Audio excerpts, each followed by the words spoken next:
اللہ اللہ اللہ اللہ اللہ۔ السلام علیکم ورحمۃ اللہ وبرکاتہ۔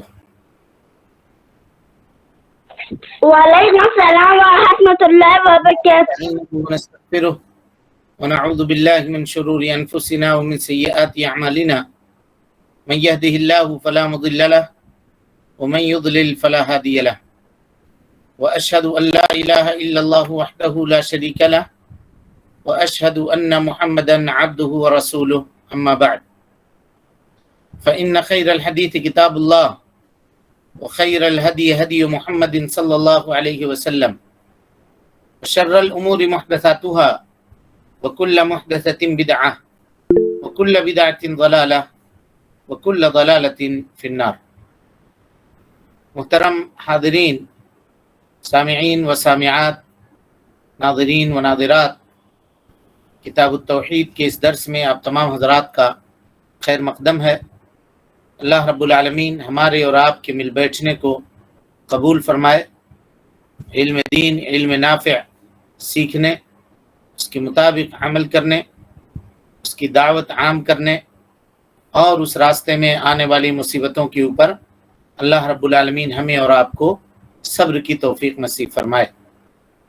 محترم حاضرین، سامعین و سامعات، کل کے درس میں آپ کے سامنے بخاری اور مسلم کی مشہور حدیث، جسے امام بخاری نے اور امام مسلم رحمۃ اللہ علیہ نے حضرت ابو ہریرہ رضی اللہ تعالی عنہ سے روایت کی ہے کہ جب آیت کریمہ وَأَنذِرْ عَشِيرَتَكَ الْأَقْرَبِينَ نبی صلی اللہ علیہ وسلم کے اوپر نازل ہوئی تو آپ صلی اللہ علیہ وسلم قریش کو عموماً اور قریش کے اندر پائے جانے والے اپنے رشتہ داروں کو خصوصاً ایک ایک کا نام لے لے کر کے اللہ کے نبی صلی اللہ علیہ وسلم نے ان کو اللہ کے عذاب سے ڈرایا اور کہا کہ اے فلاں، اپنے آپ کو اللہ رب العالمین کے عذاب سے بچانے کا انتظام توحید کے ذریعے کر لو، اسلام قبول کر لو، اللہ رب العالمین کی وحدانیت کا اقرار کرو، وہ دین جو میں لے کر آیا ہوں اس کو قبول کرو،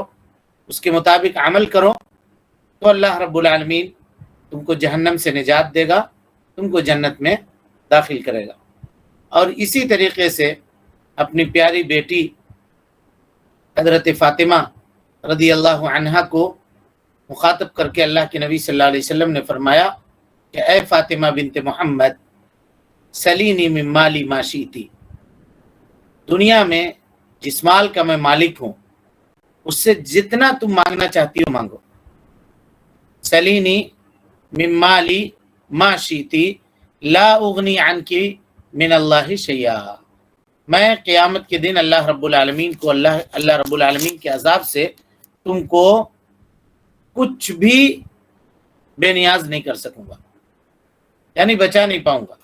جو عمل تم نے کیا ہے یا جو عمل کر کے جاؤ گی وہی عمل تم کو قیامت کے دن اللہ رب العالمین کے عذاب سے بچا سکتی ہے، اللہ کے فضل اور اس کے توفیق سے۔ نہیں تو یہ مت کہنا کہ میرے والد رسول تھے، میرے والد نبی تھے، میرے والد سید المرسلین تھے تو مجھ کو بچا لے جائیں گے، ایسا نہیں ہوگا۔ اس جملے کے اندر جی بڑا فائدہ ہمارے اور آپ کے لیے پوشیدہ ہے اور مخفی ہے۔ وہ فائدہ کیا ہے آپ غور کیجئے۔ نبی صلی اللہ علیہ وسلم نے کہا سلینی من مالی ما شئتی، میرے مال سے جو مانگنا ہے تم کو مانگو۔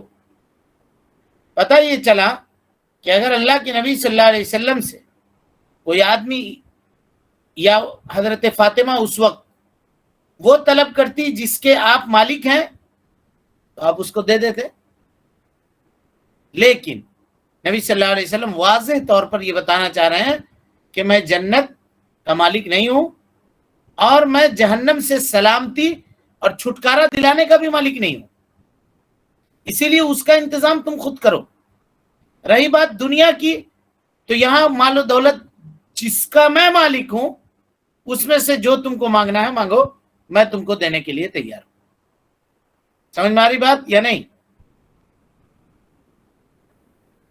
جی جنت میں داخلے اور جہنم سے چھٹکارے کا ایک ہی چیز کا میں مالک ہوں، اور وہ یہ ہے کہ میں تمہارے سامنے راستے کی وضاحت کر دوں گا، بیان کر دوں گا، یہ بتا دوں گا کہ یہ راستہ اختیار کرو گے تو جہنم چلے جاؤ گے، اور یہ راستہ اختیار کرو گے تو جنت چلے جاؤ گے، بس اس کے علاوہ اور کسی چیز کا میں مالک نہیں، ہے نا؟ یہ اس بات کے اوپر دلالت کرتا ہے کہ اللہ رب العالمین کے علاوہ کسی کو پکارا نہیں جائے گا، اور اللہ رب العالمین کے علاوہ کسی کی بھی عبادت نہیں کی جائے گی۔ جب یہ معاملہ جناب محمد رسول اللہ صلی اللہ علیہ وسلم کے ساتھ ہے، تو آپ کے بعد آنے والے کوئی بھی ہو، وہ من باب اولا، بدرجہ اولا اس کے اندر داخل ہے کہ اس کی عبادت ہم نہیں کر سکتے، اس سے سوال نہیں کر سکتے۔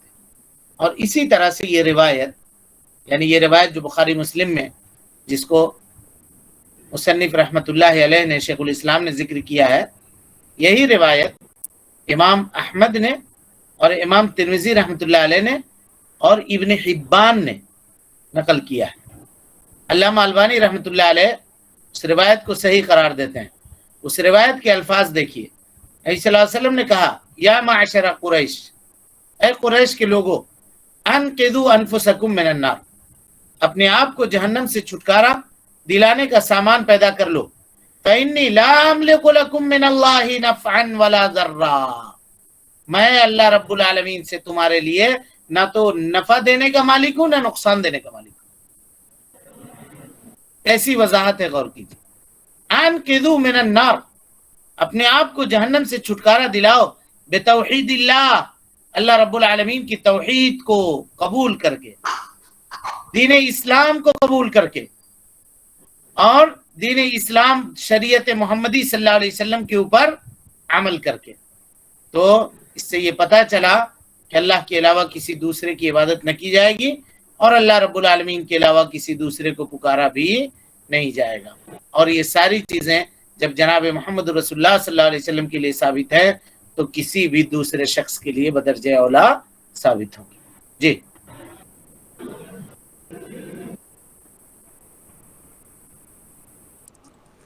بسم اللہ والصلاة والسلام علی من لا نبی بعد، فاعوذ باللہ من الشیطان الرجیم، بسم اللہ الرحمن الرحیم۔ مسئلہ نمبر 1، دونوں آیتوں کی تفسیر جن میں مخلوق کو پکارنے سے منع کیا گیا ہے۔ ٹھیک ہے، چلیے۔ مسئلہ نمبر 2، جنگ احد کا مختصر سا تذکرہ ہے۔ چلیے بھائی۔ مسئلہ نمبر 3، سید المرسلین صلی اللہ علیہ وسلم کا نماز میں قنوت نازلہ پڑھنا اور آپ صلی اللہ علیہ وسلم کے پیچھے صحابہ رضی اللہ عنہ کا آمین کہنا ثابت ہوتا ہے۔ کیا ثابت ہوا اس سے؟ نبی صلی اللہ علیہ وسلم کا قنوت نازلہ پڑھنا اور صحابہ کرام رضوان اللہ علیہم اجمعین کا پیچھے آمین کہنا، کیا ثابت ہوتا ہے اس سے؟ اس سے یہ ثابت ہوتا ہے کہ شیخ الاسلام محمد بن عبد الوہاب رحمۃ اللہ علیہ یہ ثابت کرنا چاہتے ہیں کہ اللہ کے نبی صلی اللہ علیہ وسلم اللہ رب العالمین کے محتاج ہیں۔ اسی طریقے سے صحابہ کرام رضوان اللہ علیہم اجمعین جو تمام پوری دنیا کے اولیاء کے سردار ہیں، وہ سب کے سب محتاج ہیں اللہ رب العالمین کے۔ وہ اللہ رب العالمین سے سوال کرتے تھے، اور اللہ رب العالمین سے اپنی حاجت کو مانگتے تھے، اپنی ضرورت کو مانگتے تھے۔ اور ان کے اس قصے کو بیان کر کے شیخ الاسلام محمد بن عبد الوہاب رحمۃ اللہ علیہ یہ ثابت کرنا چاہتے ہیں کہ صحابہ کرام رضوان اللہ علیہم اجمعین اللہ رب العالمین کے محتاج تھے، اللہ رب العالمین کے فضل کے، اللہ رب العالمین کے دعاؤں کے قبول کرنے کے محتاج تھے، یہ خود صحابہ کرام رضوان اللہ علیہم اجمعین۔ تو جو محتاج ہو، جو فقیر ہو، اس سے سوال نہیں کیا جاتا، اس سے مانگا نہیں جاتا۔ جس کے پاس کسی کو دینے کے لیے کچھ نہ ہو، اس سے کوئی آدمی سوال نہیں کرتا ہے، بلکہ سوال اس سے کیا جاتا ہے جو دینے کے اوپر قادر ہے، جو آسمان و زمین کا مالک ہے، اور وہ صرف اللہ رب العالمین کی ذات مبارکہ ہے۔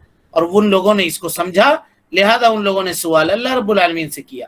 اور اگر ہم کو آج سوال کی ضرورت ہے، حاجت کی ضرورت ہے، تو ہماری حاجت، ہماری ضرورت مزاروں سے نہیں پوری ہونے والی ہے، ولیوں اور بزرگوں کے چوکھٹ پہ ماتھا ٹیک کر کے پوری ہونے والی نہیں ہے، وہیں سے پوری ہوگی جہاں سے ان کی ضرورتیں پوری ہوئی تھیں، اور وہ اللہ رب العالمین کا دربار ہے۔ چلیں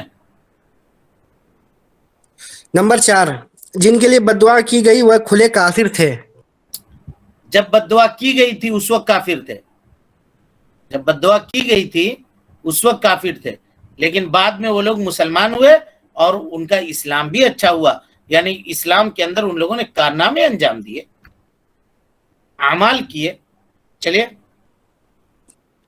نمبر 5 جن لوگوں نے نبی صلی اللہ علیہ وسلم کے ساتھ بدسلوکی کی، ایسے کام سر انجام دیے جن کے کرنے سے دیگر کفار بھی قاصر ہیں. مثلا ان کا اپنے نبی کا زخمی کرنا اور ان کے قتل کر درپے ہونا اور مسلمان شہداء کا مسئلہ کرنا، حالانکہ وہ شہداء ان کفار کے شہداء کا مسئلہ کرنا.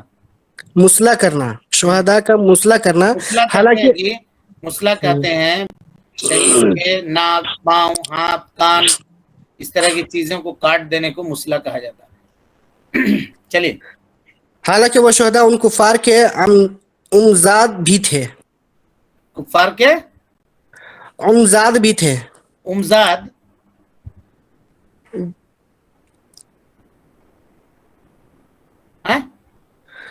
امزاد بھی تھے. امزاد اس لیے ہمزاد. اچھا ہمزاد مانے چچیرا رشتہ، چچیرے طور پہ رشتہ دار بھی تھے. سمجھ گئے؟ جی چچیرے طور پہ رشتہ دار بھی. شیخ الاسلام یہ بتانا چاہ رہے ہیں کہ وہ لوگ اللہ کے نبی جناب محمد رسول اللہ صلی اللہ علیہ وسلم اور مومنوں کو، یہ کفار جو تھے جن کے اوپر بد دعا کی گئی، یہ لوگ بہت زیادہ تکلیف دینے والے تھے. اسی وجہ سے یہ لعنت کے مستحق ٹھہرے. باوجود اس کے اللہ رب العالمین نے نبی صلی اللہ علیہ وسلم کی دعا ان میں سے چند لوگوں کے بارے میں نہیں قبول کی اور وہ لوگ مسلمان ہوئے اور ان کا اسلام بہتر ہوا. چلیے نمبر 6 ان کفار کی اس بدسلوکی اور نبی صلی اللہ علیہ وسلم کے بد دعا کے موقع پر اللہ تعالی نے درج ذیل آیت لیس لک من اللہ من الامر شیء نازل فرمائی. لیس لک من الامر شیء نازل فرمائی. چلیے نمبر 7 اللہ تعالیٰ کا یہ فرمانا او یتوب علیہم او یعذبہم کہ اللہ تعالیٰ ان کفار کو معافی دے گا یا انہیں عذاب دے گا. چنانچہ اللہ نے انہیں معافی دی اور وہ ایمان لے آئے. اللہ نے کہا لیس لک من الامر شیء ان یتوب علیہم او یعذبہم. اللہ ان کے توبہ کو قبول کرے یا اللہ تعالیٰ ان کو عذاب دے، آپ کو اس معاملے میں کوئی دخل نہیں ہے. اس معاملے میں آپ کو کوئی دخل نہیں ہے. میرے بندے کا معاملہ میرے ساتھ ہے. جبکہ اللہ کے نبی صلی اللہ علیہ وسلم نے ان پر بد دعا کی، لعنت کی بد دعا کی، باوجود اس کے اللہ رب العالمین نے یہ کہا کہ نہیں، آپ اس فیصلے کے آپ مالک نہیں ہیں، یہ اختیار آپ کو نہیں ہے کہ آپ یہ فیصلہ کریں.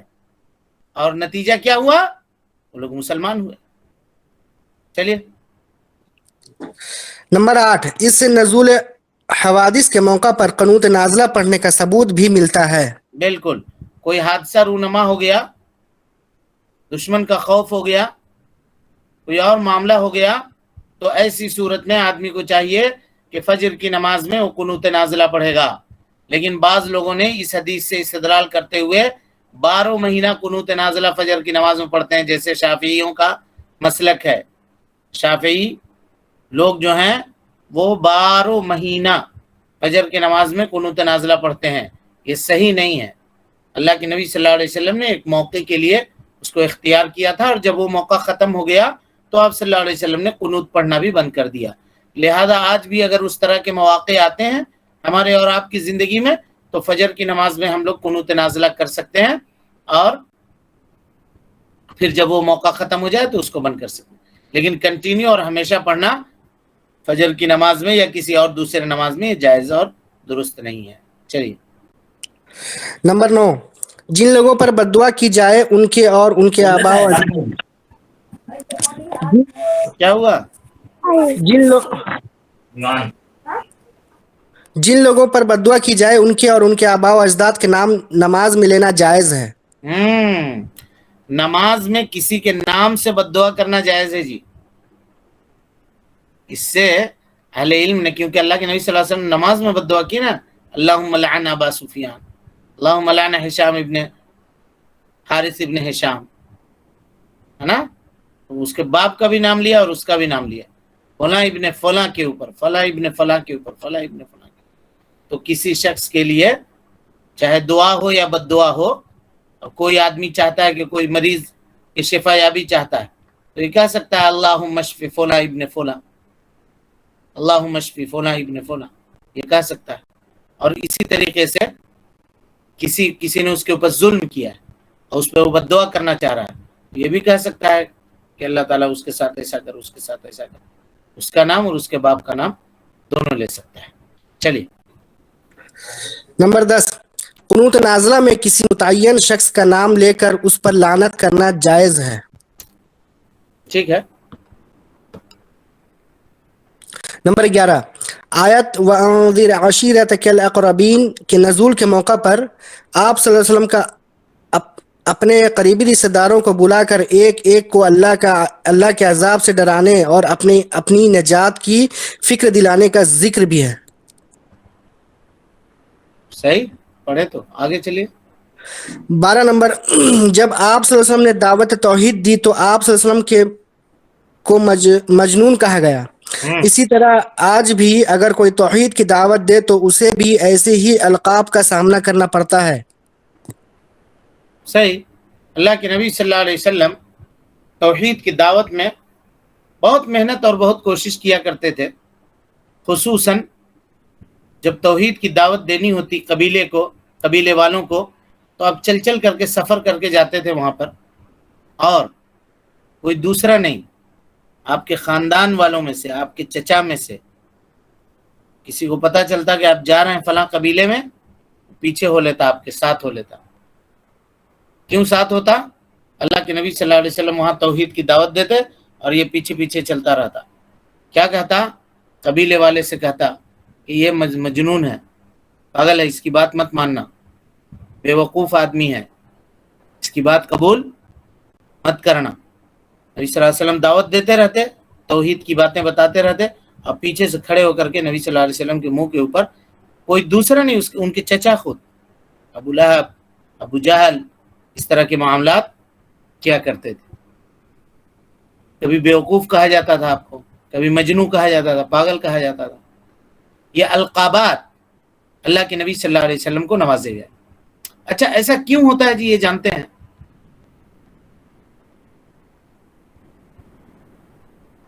ایسا کیوں ہوتا ہے؟ کوئی اگر توحید کی دعوت دے رہا ہے، دین کی دعوت دے رہا ہے، اب لوگ اس کو کہہ دیتے ہیں کہ بہت سخت ہے، اس کی باتیں مت مانو، اس کے پیچھے مطلب اس کے دروس نہ سنو، اس کے درس میں حاضر نہ ہو، سخت دین بتاتا ہے. کیوں ہوتا ہے ایسا؟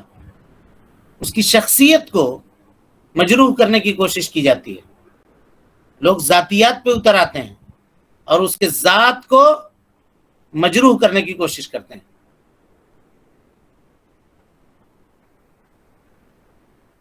وہ اللہ کو نہیں جانتے اور شیطان. کیوں ایسا کرتے ہیں؟ وہ اس لیے کرتے ہیں کیونکہ وہ دلیل کا مقابلہ نہیں کر سکتے. دلیل کا مقابلہ نہیں کر سکتے. جب دلیل کا مقابلہ نہیں کر سکتے تو اس آدمی کی ذاتیات کے اوپر حملہ کرتے ہیں تاکہ لوگ اس سے متنفر ہو جائیں اور اس سے لوگ بدظن ہو جائیں. نبی صلی اللہ علیہ وسلم کو کہا مجنون، کیونکہ جانتے تھے کہ جو یہ دعوت دے رہے ہیں، جس دلیل سے دے رہے ہیں، ہم لاکھ فصیح و بلیغ ہو جائیں، عربی زبان کے اوپر جتنا بھی ماہر ہو جائیں، یہ جیسا قرآن پڑھتے ہیں ویسا قرآن ہم لا کے دے نہیں سکتے ہیں. یہ جیسی دلیلیں دیتے ہیں اللہ رب العالمین کی وحدانیت کی اور اپنی رسالت کے اوپر، ویسی دلیل ہم نہیں دے سکتے ہیں. کریں گے کیا؟ یہی کریں گے کہ ان کی ذاتیات، ان کی غلطیوں کو کھرچ کر کے، نکال کر کے، کوئی بات ہے بھی نہیں تو اس کے طرف منسوب کر کے، بیان کر کے یہ لڑائی لگوا دے گا، نوجوانوں کو یہ خراب کر دے گا، نوجوانوں کو اس سے ہٹائیے، اس سے یہ کیجئے.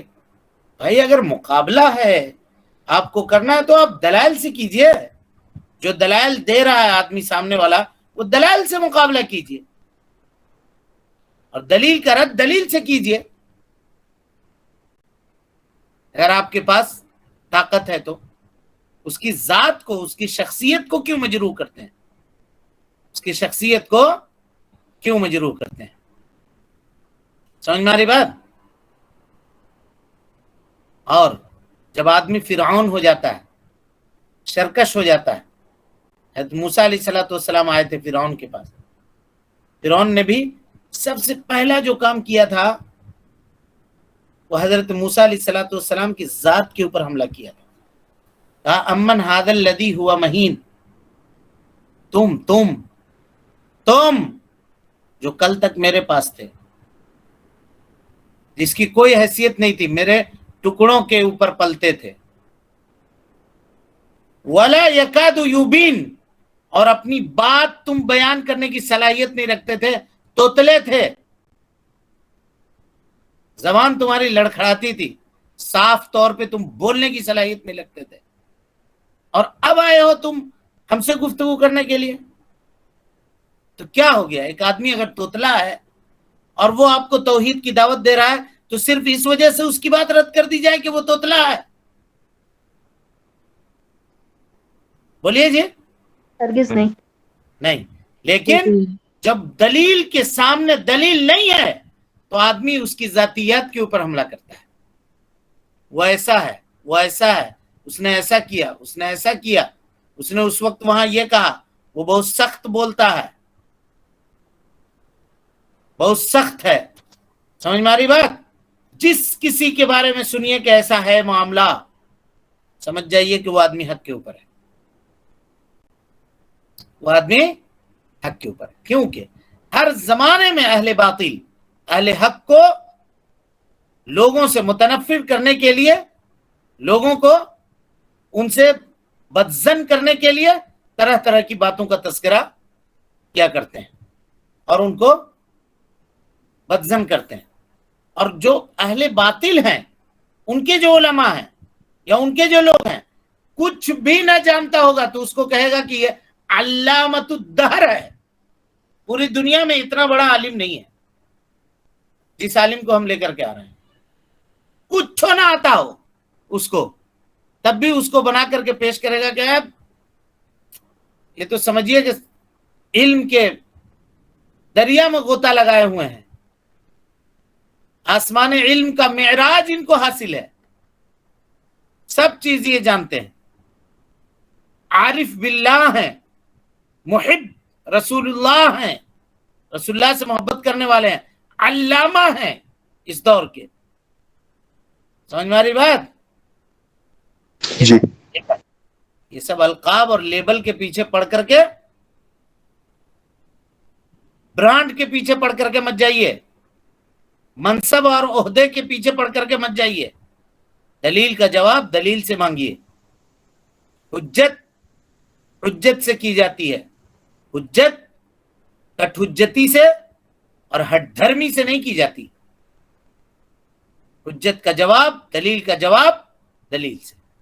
اور جب دلیل نہیں ملتا ہے تو ان کا یہی کام ہے، یہ مارتے ہیں اہل حق کو، اہل حق کو پکڑوا کر کے اس کے جیل کے سلاخوں کے پیچھے ڈالتے ہیں، اہل حق کے کو بدنام کرتے ہیں، کہتے ہیں کہ یہ عہدے کا لالچی ہے، کہتے ہیں کہ یہ منصب چاہتا ہے، کہتے ہیں کہ یہ فلاں چاہتا ہے، یہ فلاں چاہتا ہے۔ اس کے دماغ میں یہ، تم اس کے دل میں اتر کے دیکھے ہو؟ اللہ کے نبی صلی اللہ علیہ وسلم کو بھی کہا یہ عہدے کے مالک ہیں، بادشاہ بننا چاہتے ہیں، خوبصورت لڑکی سے شادی کرنا چاہتے ہیں۔ کیا نہیں کہا، کیا نہیں کہا؟ باوجود اس کے اللہ کے نبی جناب محمد رسول اللہ صلی اللہ علیہ وسلم دعوتی مشن کو آپ نے چھوڑا نہیں، بددل نہ ہوئے، اور اس وسوسے کو کبھی بھی اپنے دل کے اندر پیدا ہونے نہیں دیا جو وسوسہ ان کو توحید کے دعوت کے راستے میں کمزور کرتا۔